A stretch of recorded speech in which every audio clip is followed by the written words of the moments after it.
So today we will be talking about the four perceiving functions of the MBTI.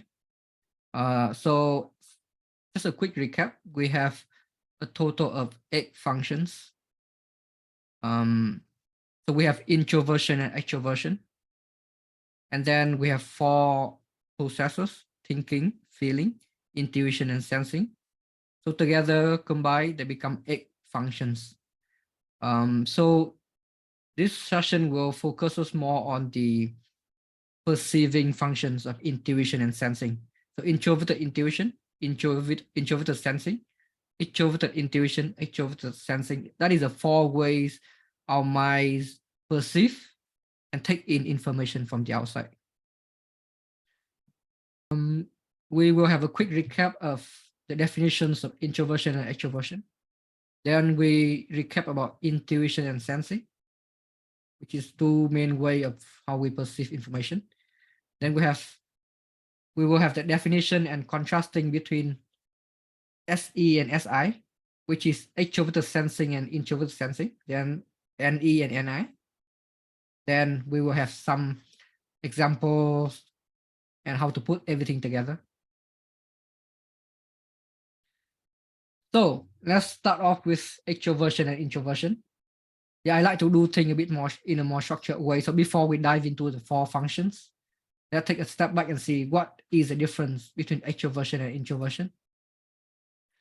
So Carl Jung was probably the first to differentiate and make the contrasting between 2 different worlds. First, we have the objective outer world of people, objects, common shared knowledge and ideas. Even ideas, I mean, if the idea is something like a common sense, something that is shared by a lot of people, by the public, that still belongs to the domain of the outside world. Then you have the subjective inner world of thoughts, memory, so your own subjective thought processes. That is the subjective inner world is something that belongs to you and is under your control. You can say that it's part of your conscious, it's part of your ego. While the objective outer world is something that you feel is objective, you don't have influence or control directly over them. They are not part of who you are. So a simple example here is that, from the same picture from the same scenery of the Waterloo Bridge. This one is the Waterloo Bridge in UK. The same photograph, you can have 3 different artists draw 3 different paintings.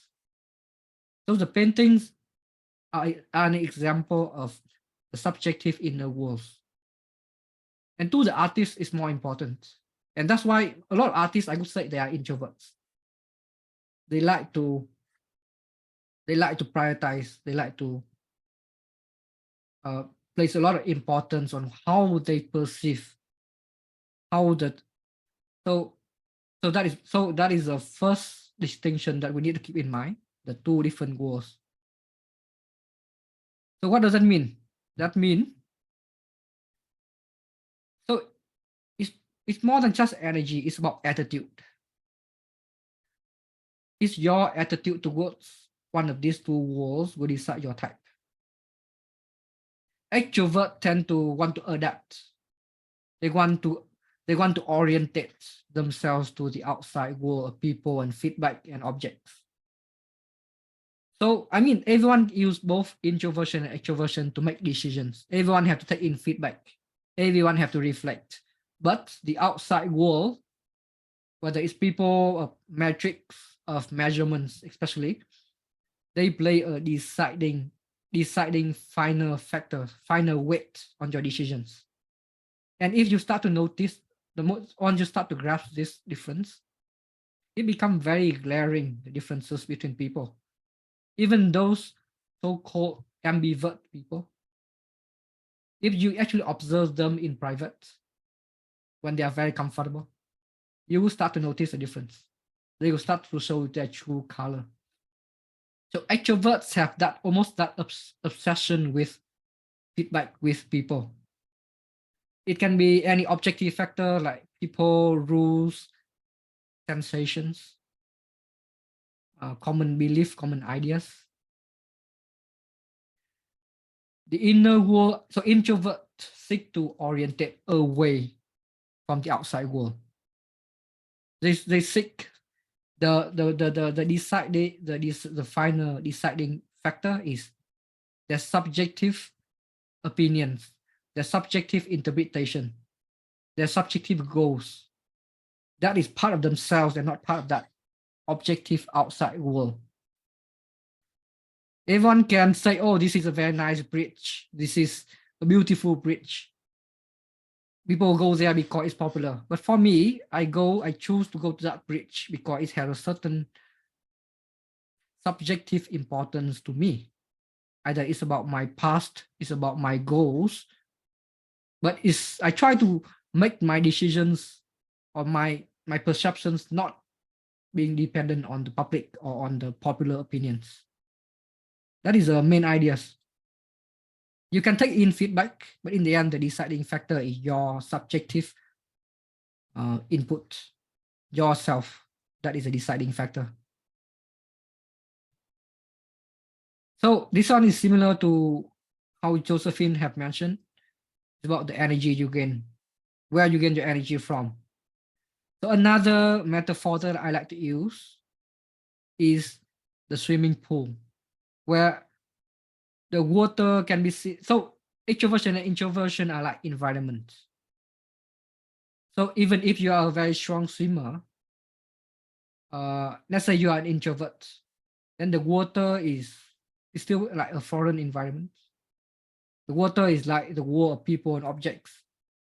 And as an introvert, no matter how strong you are as a swimmer, eventually you need to go back and recharge your energy at the shore, which is your inner world of reflection and solitude and your subjectivity. Vice versa for the extroverts. They would, if they spend too long in the water, they spend too long in the world of being alone and reflect, process information by themselves, they will get very drained. And they have to get back to the shore of people and of activities, of feedback from outside. I think I need to, so after introversion and extroversion, we need to understand what is the difference between intuition and sensing before we can combine them together. So if introversion and extroversion is about your orientation towards two different goals, your subjective, your inner world or the outside world, intuition and sensing are two different ways that we perceive and taking in information, whether it's abstract or concrete.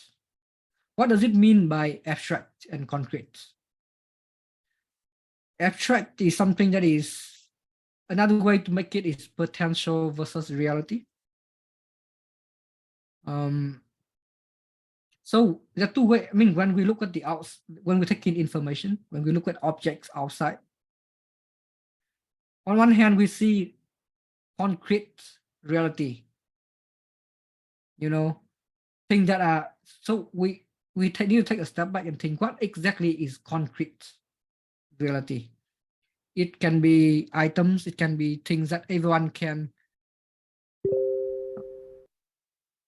agree on, like things that are very matter of fact, like matter of fact, right, wrong, that color, this thing is black color, that one is red color.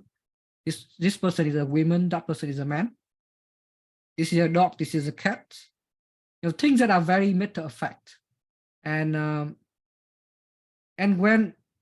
But among these data points of very concrete data, there is potential, there is connection, there is meaning. And for example, I mean, a lot of time we take a lot of symbol, a lot of meaning for granted. And because we use those symbols or meanings so often, it becomes the domain of concrete reality. For example, think about the cross. The cross is a symbol of Christianity. But we take it for granted that is about Christianity. But where does it come from? I mean, The fact is that a cross is just a very, it means nothing to someone who don't know anything about Christianity. So the first person who assign a meaning to that cross is very good with intuition. And so the very act of giving the cross a meaning, it is an example of intuition. And the cross mean a lot of things. It's very, I mean, everyone can see the same thing. Oh, this is a cross. This is about, it's have this particular shape. You know, they have two lines that crossing each other, maybe a certain color. Everyone can see that. But the meaning behind the cross can be very subjective and can be very far-fetched. So that is the idea, you know. We can see the same thing, the same concrete objects, but we ourselves give different meaning. And that is intuition. So abstract is we derive meaning, derive metaphors, possibilities, patterns, symbol and concepts to concrete objects, concrete reality. Concrete can be objects, they senses, fact, direct experiences, things that are commonly accepted. Like just now I mentioned the cross. It is actually a very symbolic item, but because we use it so much nowadays in our society, because Christianity is so popular nowadays, it becomes somewhat a concrete idea, a concrete object. So we use both, but in different weight and complexity. So similar to introversion and extroversion, we use both to solve problem, to deal with, to see things. But the minority, 25%. So intuitive is about 25% of the population. They tend to use more of abstract perception. And they pay less attention to the details. For example, these two dogs, both symbolize, both mean dogs, but the level of details are very different. So imagine an intuition dominant person. When they think about a dog, they think about a very simple black and white sketches of a dog. Because his mind is so busy thinking about other things related to the idea of the dog, like animal rights, companionship, loyalty, etc., etc. So it makes sense for him to really simplify the very idea of the dog to a very simple concepts. But maybe to a sensing dominant person, they devote more energy into the sensory experiences of the dogs. So what color is a dog? How old is he? What breed is a dog? All these things may seem trivial to the intuitive person, but it's important to the sensing dominant person. This is a very simplistic example. I will show you more example later on.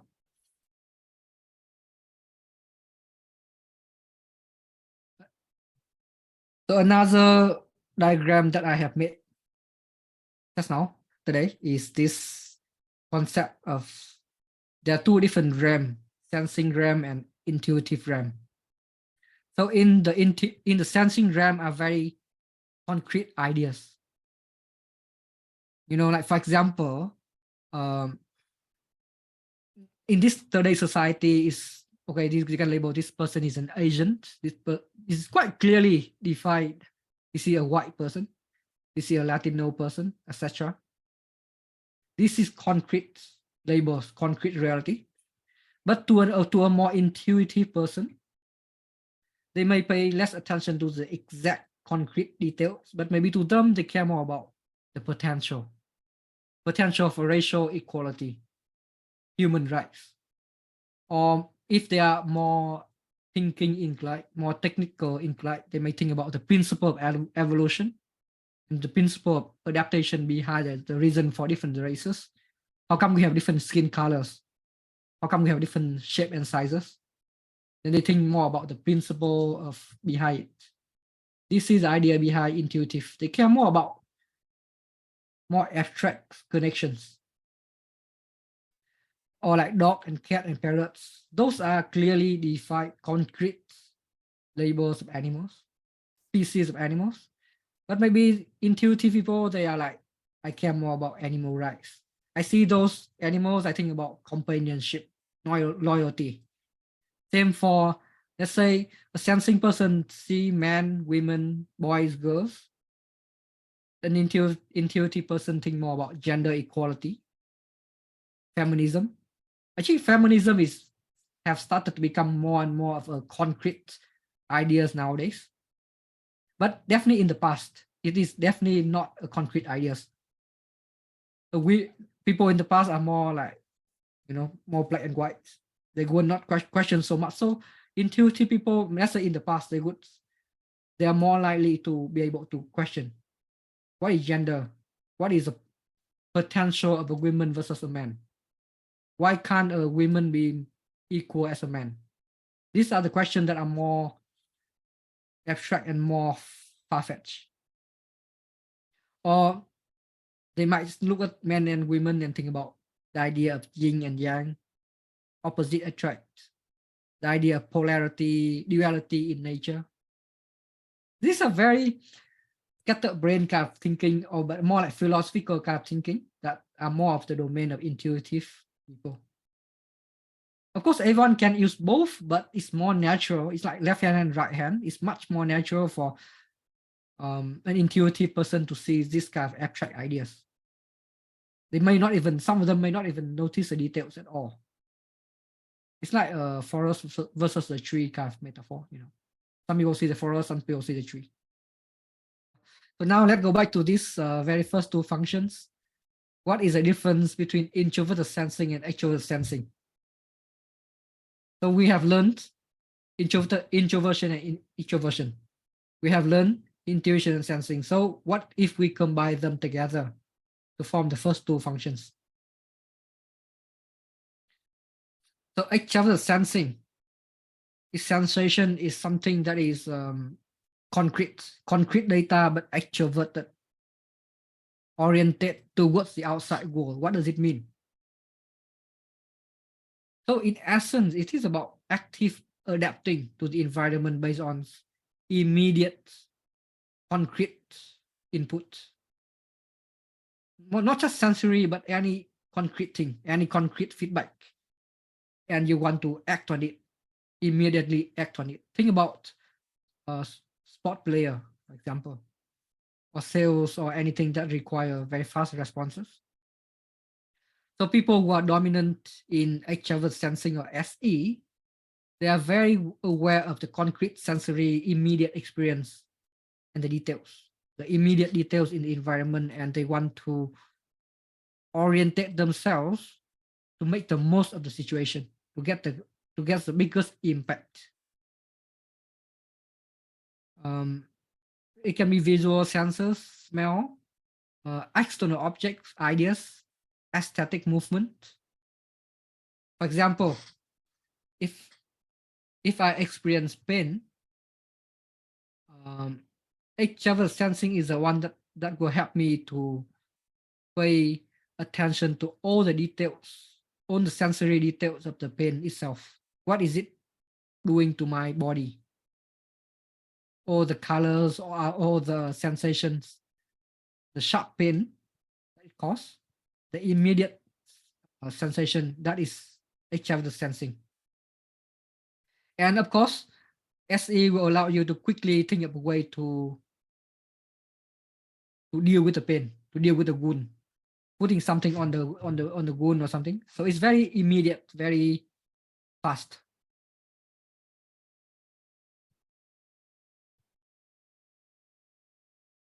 So SE dominant people, they live for the quick action. I like to think of them as the James Bond type. They are very fast, they pay attention, they are very quick on their feet.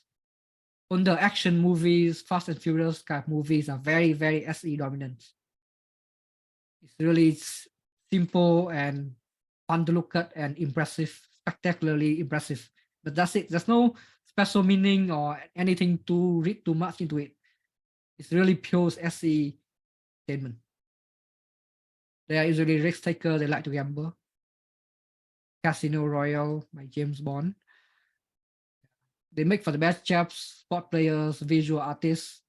Rihanna on this artist. They are very good with SE. Even salespeople can know what to say to get that sales done. They are very fast. Meanwhile, how is introverted sensing different? So the essence instead of active adapting, like SI is about stabilizing. It's about being cautiously protecting what is stable, what has been tried, what has been true, what has gone right in the past. They want to have the same thing to happen. They don't want too much changes. They don't want to adapt too much. They want to connect the past to the future. So they will compare present sensory experiences with similar past experiences, and with the aim to stabilize. If let's for example, if my mom has always cooked me a soup when I was sick, when I was young, and now I'm sick and living alone, I remember that warm sensation of the same soup, and I want to cook the same thing. So that is SI in essence. It's about stabilizing and bringing something that is comfortable. And SI users are particularly good with noticing bodily comfort and routines, and taking care of their bodily needs. So it's slightly different from SE in a sense. For example, if I experience a sharp pain in my body, if SE notice all the immediate details of that pain, SI will notice less details or intensity, but they will immediately connect those details with the similar past experiences very fast, and they will quickly draw a way to address to fix the pain using a proven method, using a tried and true methods, or a method that have been passed down to them, or have been learned through repeated past experiences, and they will do the same thing. So you can expect them to be a bit slower, a bit more methodical than SE. Somewhat more. So that is the idea. It's quite different, I would say. So you can notice how SE embraces external experiences and SI tend to withdraw away. They don't immediately trust that they don't immediately react to that sensations. It has to be filtered to your subjective memory, subjective system first before you act on it. So SE are risk taker, SI are generally more cautious. So they are suitable for roles such as accountant, security, things that have to deal with tradition, with clear SOP and rule and steps. Those are the domain of SI people.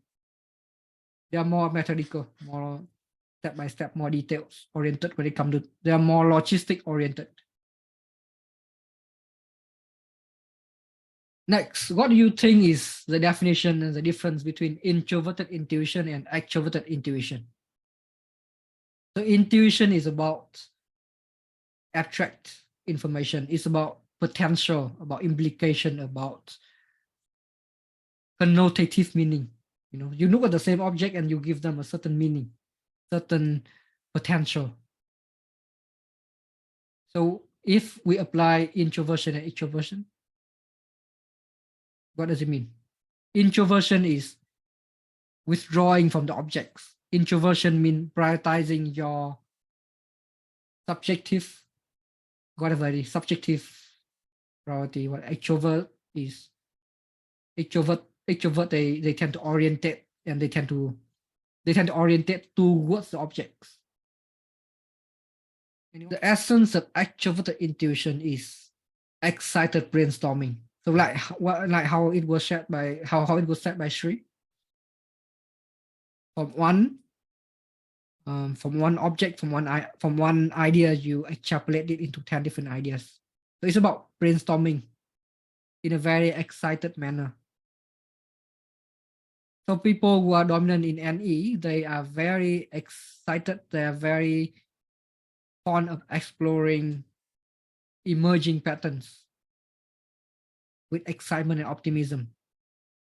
They go extrapolate pattern across contexts. They like to ask what if. So strong NE users are very good at coming up with innovative hands-on solution. Like if you're stuck with something, okay, again, back to the idea of the pain or the wounds that you have. If you have something, if you have a pain, you can quickly come up with different ways to fix the wound yourself. So NE work together with SI. So if you are familiar with the function stack, NE take the input from SI. SI are like concrete subjective ideas. So you have one input, one ideas, you extrapolate it. And the thing with, so what you notice here is that the thing with extroverted function is that they want it to be applicable, relevant to the outside world. So those ideas tend to be very, very extroverted ideas, like, oh, I can use this to do this. It's not much about meaning, but it's really about application in a very extroverted way, like, yeah, like if I have a dog, I will think of 10 different ways. If I just got a dog, I will think of several ways I can play with the dogs or train the dogs. So it's very extroverted, very immediate. Introverted intuition, on the other hand, the essence is to take multiple inputs and notice the underlying patterns. So in a way, the key word here is knowing. They know they notice the different ideas, and they notice the implication, the essence of the ideas, and see how things will turn out based on that development, that ideas. So introverted intuitive users are very natural at making connections subconsciously using idealistic impression or symbolic imagery. For example, there's a very common saying of no pain, no gain. I think it's a very, I would say it's quite a cliche saying now, that no pain, no gain, especially to those people who go to the gym. But if you think about it, so basically they notice the pain. But instead of paying attention to the sensory impact, the sensory experiences of the pain, they actually pay attention to what it means to them. It means that they are making progress. The pain here means progression. It means success. It means progress. So this is the idea between a very concrete sensation, it translated into a meaningful ideas, subjective meaningful idea. So taking sensory idea and then you compress them, condense them into one underlying pattern. That is a essence of introverted intuition.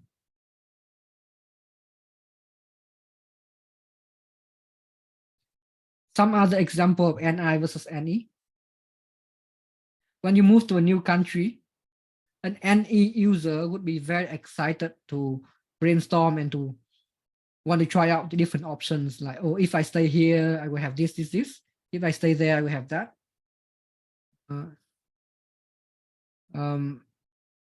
They think about the different possibilities in a very indiscriminate way. Oh, if I move to new countries, What if I go this place, that place? If I stayed here? What are the different scenarios? While an NI users, they are more focused. They're a lot more like, they would carefully consider the different places, the different neighborhoods, and they will likely intuitively come up with the most likely or the most optimal place, to stay. Whether it's optimal because taking into different factors like their career, their jobs, or their children, or whichever. But NI is a lot more predictive, a lot sharper when it about. So I am most likely to stay in that neighborhood, taking that job, for example. Another example of NI versus NE. When you solve a problem at work, an extroverted intuitive users are likely to be more democratic. They want to hear everyone have different ideas and maybe try out different ideas. They are a lot more indiscriminate. They are a lot more excited when it comes to different ideas and like, oh, let's try this. While an NI introverted intuitive user may still taking into input from different people, but they will most likely inside their head intuitively generate the most optimal outcome, the most optimal path to take. So whether it's optimal because it make everyone happy, make the bosses happy, that is more of FE, extroverted feeling, or is it going to be the most productive method? That is DE. Regardless of that, NI is about pinpointing and coming up with that aha, that optimal, that most likely options that is going to happen. Putting everything together. Let's say we go back to the example of the dog. How would different functions view the same dog? How would that 4 functions will prioritize what kind of information you will see? So this is a picture of a dog. SE, Extraverted Sensing. They will take on the full views, immediate sensory information from the dog. The color, the breed, the sound of the dog, the movement of the dog in the moment. SE is very good at paying attention to what is happening, what is immediately striking their senses. Compare that to, let's say, NI, Introverted Intuition. So what does an Introverted Intuition person could see from this same picture? That person will most likely have a much less attention to the details. But instead, they are more natural at thinking about what are the meaning, what are the implications, what are the